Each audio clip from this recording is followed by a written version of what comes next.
as their representative for Florida's 15th Congressional District. He is a former member of the Florida Senate and the Florida House of Representatives and one great space advocate. Please welcome United States Representative Bill Posey.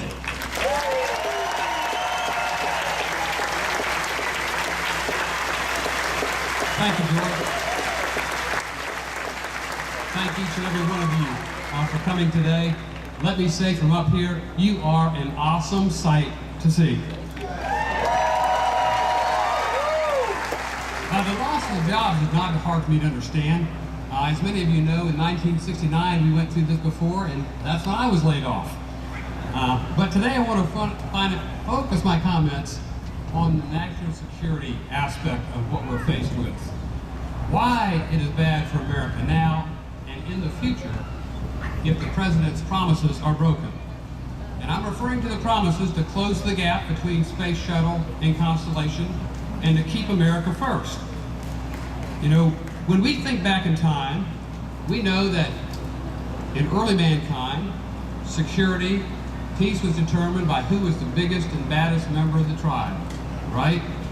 And then they started getting together and they had little armies, and so whoever had the biggest, baddest army determined the fate of the world as people knew it then. And then they started developing weapons, so it was whoever had the strongest swords and shields that would persevere and determine the fate.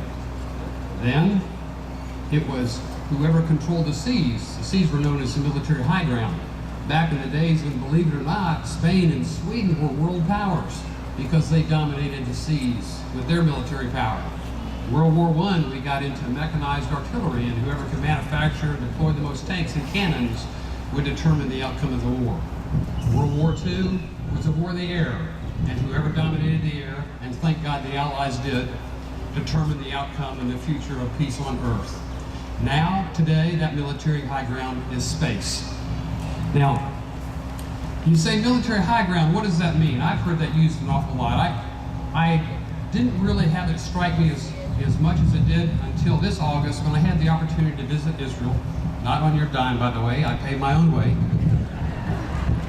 And they took me to the Golan Heights.